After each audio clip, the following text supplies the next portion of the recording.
Welcome back to Lambeau Leapers Live. I'm your host, Splash. We're joined, as always, with Alex. How's it going, man? It's going good. Not too much to talk about, just a lot of Rodgers stuff. And, we've started OTAs and things like that. So we're just kind of rolling through the offseason at this point. Absolutely. So, a little bit of a shorter show today. We're not going to ramble on for close to an hour. Just going to get in, get out, make it real simple. And yeah, we're going to start. Aaron Rodgers has been the talking point all offseason, it seems. Star quarterback, disgruntled, mad at the organization. You have the Schefter report on draft night, this whole standoff. What have we learned in the last week or so? Well, what we've learned really is all about just him talking and what he said and what he hasn't said. And some of the things that he said was he talked about how, the Packers have really forgotten about the people, which he really kind of indicated to be the players and the coaches, as truly, without them, they can't do anything. The Packers organization isn't anything without the players who put on the games and play and win. So Rodgers really feels like the front office has forgotten that to a certain extent. So when you look at, not only how he feels, but how it seems like things have gone, he's obviously, like I said here, he's fighting for something bigger than himself, where it's in terms of trying to create the family environment that the Packers are known to be once again, as opposed to what Green Bay has done a lot recently, which is kind of forget some of the personal, the relationship, things like that, some of those aspects of what it takes to have a successful team, especially the Packers. I feel like that is definitely the thing that he truly wants. And notice how he mentioned nothing of a trade. He wouldn't comment on, declaring or demanding for a trade. He didn't say he even wanted out. He just said he has issues that that they have to solve, really. And that's where he lies. And I don't think he really wants to demand a trade. I think his preference would be to sort it out with Green Bay. And I feel like what he said here was kind of just, it kind of shed light a little bit on the idea that there is certainly some issues, and we knew that, but we do now know what kind of that issue seems to be. And it starts with the way the front office has treated the players and coaches. And I think he's fighting for his teammates and himself, and he's getting a lot of, I think, support from his teammates probably as he kind of makes these claims and tries to get some of the things he wants. Yeah, absolutely. And Green Bay is the unique, if there was one unique major professional sports team in the United States, it is the Green Bay Packers. Every other team in the NHL, NFL, NBA, MLB is in a larger market, and it's a different, those are all, privately owned. And Green Bay is owned literally by the fans. Like, I own a share of the Green Bay Packers. Yeah. So, it's just a unique situation. And I do think if, say, he was heaven forbid, if he was a Bear, or if he was a Lion, or if he was a Viking, or if he played for any of the other teams in the NFL, I don't know if you have a sort of the tie between the team and the front office and the players like you do with other teams, because with Green Bay it's a unique situation, and other teams you might have more of a business relationship. But to me, the Packers have always felt like a family.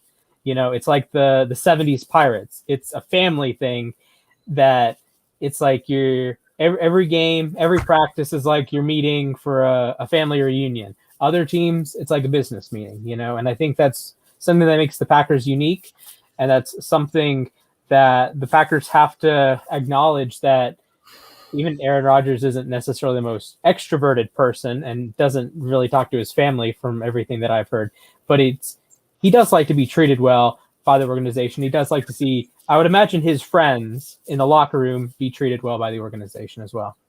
Yeah, I definitely think you kind of hit the nail on the head there. After he's seen a lot of guys like, Jordy, Randall Cobb, Clay Matthews and even Corey Linsley just be kind of let to walk out the door. I think there's certainly, we've seen a couple different, cryptic tweets, like Devontae's tweet earlier this offseason. You got to appreciate what you have while you have it. And then, yes, a couple days ago, Adrian Amos tweeted, if you want to pull that up, he sent that tweet out kind of supporting Rodgers' sentiment and kind of what he has to say. And I feel like, there's a lot of that throughout, the Packers. I think there's certainly some rumblings within the players and the team.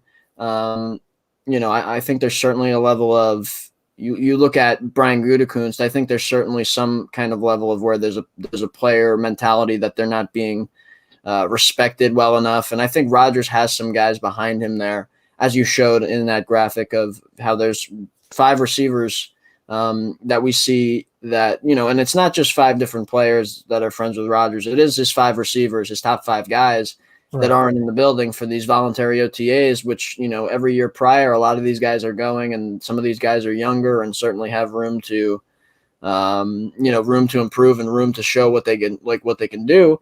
But Rodgers is, there's a possibility. I don't think it's out of the question that this is a part of what Rodgers is kind of working towards, and maybe he's got his receivers kind of in there as well. Devontae Adams is obviously involved in that, and he's got a workout bonus. Rodgers has a workout bonus. Devin Funchess has a workout bonus, and all these guys have not showed up. David Bakhtiari also he's not known to be present. So there's certainly, you look at what these guys are doing, that it could be a coincidence. It could just be that all these guys feel like their bodies, what's best for their bodies is to stay away in this voluntary period. That's a possibility, but it seems like too much of a coincidence to have his top 5 receivers not with the team. And if anything, that's sending a message for, the front office to kind of, maybe there's a play, maybe they'll listen to, if it's not just Rodgers, if he has his teammates behind him, maybe there is something that he truly needs to look at in terms of the philosophy. And that's how you kind of bring it all together, through conversation between the team and the front office, through the players, through Rodgers. If they have that kind of conversation together, I think that's how you solve this. And I feel like every day is a kind of step closer to whatever that resolution is, as we kind of motion through with some of these different things like this now with the OTAs. For sure. And when, say, Rodgers is disgruntled with the franchise and Rodgers doesn't show up, that's one player.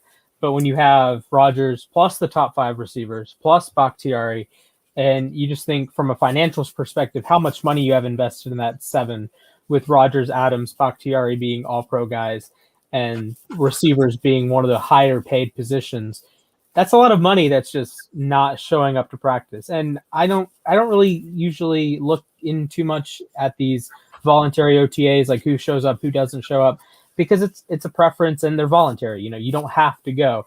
But I do think this is one of the times that it probably matters.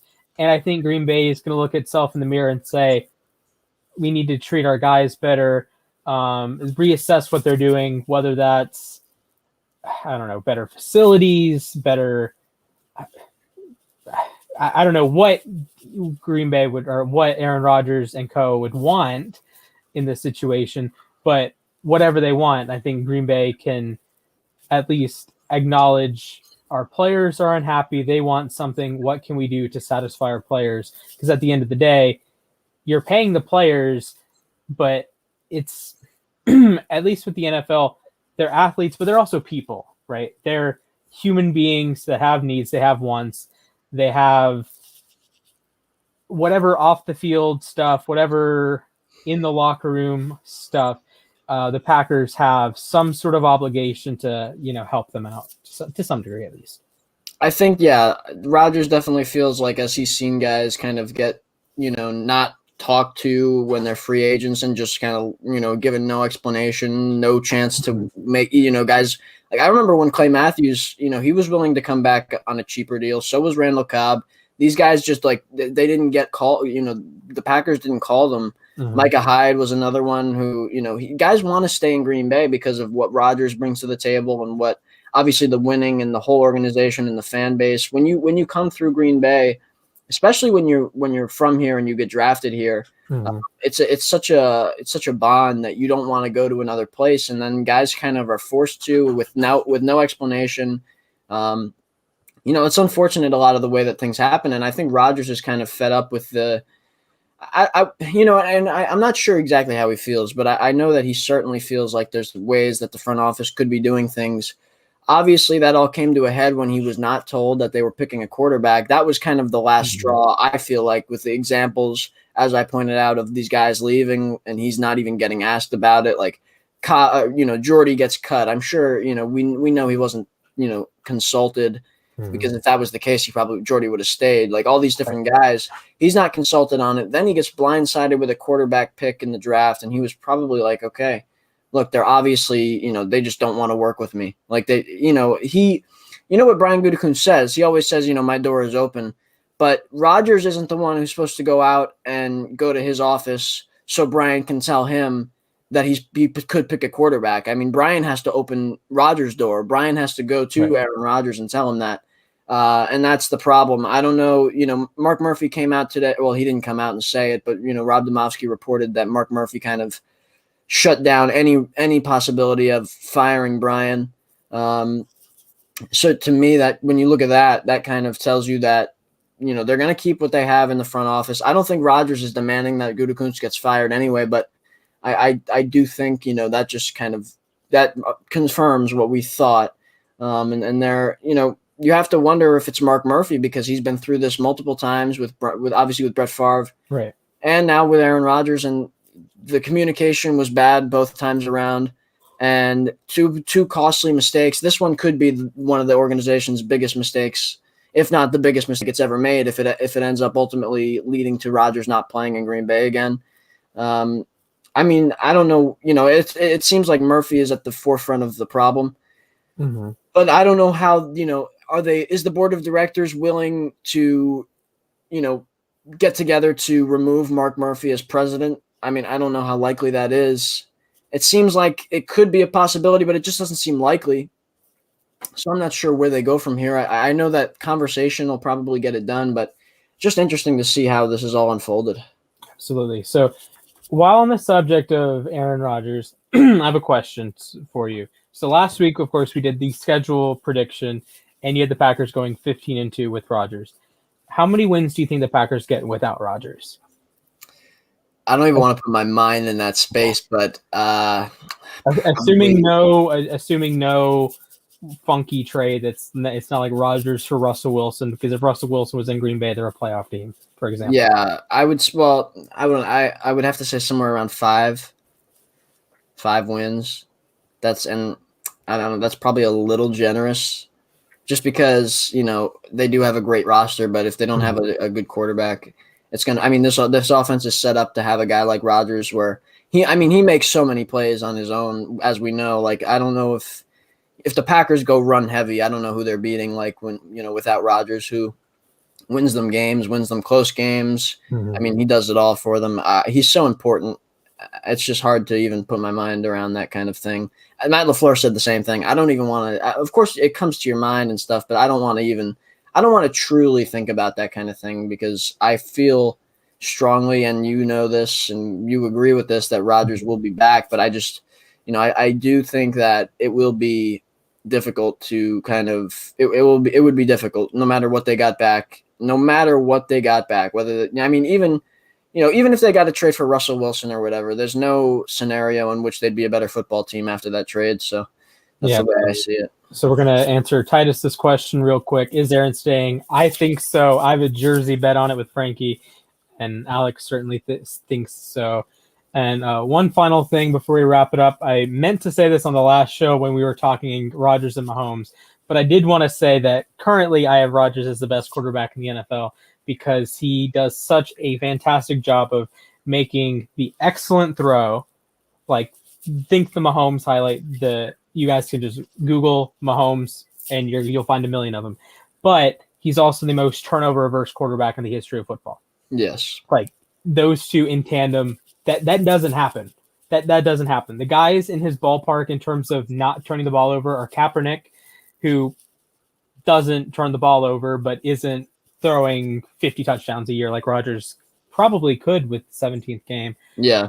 Brady, who has the one season with more than – this was his second season with 40 touchdowns this last season. No one else is in the same stratosphere as Rodgers, besides Kaepernick and besides Brady. And Mahomes is like in that vicinity, but he has all the dropped interception issues. And I mean, I could talk about that for an hour, but – yeah. We don't have that much time. We do have another show coming right up, but a little shorter episode today. Like to switch it up a little bit. Any last words before we end the broadcast? Yeah, I mean, I just, when you look at what Rodgers is doing and everything, and we're gonna have to see how things kind of unfold. I do think, when you hear from players and they have, it seems like they're behind Rodgers, and you look at what is going on there. I just feel like, what I mean, what will it take? That's the question that comes now. When does it end? What will it take? I mean, is it something as drastic as Julio Jones, like a trade? And is that all it takes? I would imagine if they were to pull that off, but they're not going to do that. I just don't. Mm-hmm. They're not the type of team, obviously, to make that kind of move. They're not in a good cap position. They Right. could do it if they said to Rodgers, Julio, we'll bring him in and then they kind of redo Rodgers' deal, redo Adams' deal, Mm-hmm. that kind of thing. Or is it just simple as a conversation, giving Rodgers, letting him know, talking to him, just giving him that kind of assurance, not only verbally, but if it takes monetarily as well, that could be an option. I just think, we have to see what happens. I do feel like it gets done. I know you feel like the same thing. So I that's pretty much all I have to say. I would just say keep, as we keep watching, just kind of keep the faith in the organization to kind of get this thing done. Mm-hmm, absolutely. And got to jump back to the title. Packers fans, it's all going to be over soon. Number 12 is going to be walking out of that tunnel in Lambeau, or I guess walking out of the tunnel in the Superdome week 1 as the quarterback for the Packers. I wouldn't worry too much. And with that said, make sure you follow us on YouTube or follow us on Instagram and Twitter. Follow Alex on Instagram at Lambeau.Leapers. Follow me if you want, I guess, Mr. Splashman 19, whatever. And make sure you subscribe to the YouTube channel. We will be back next Wednesday for some more banger content. And with that, peace out, folks.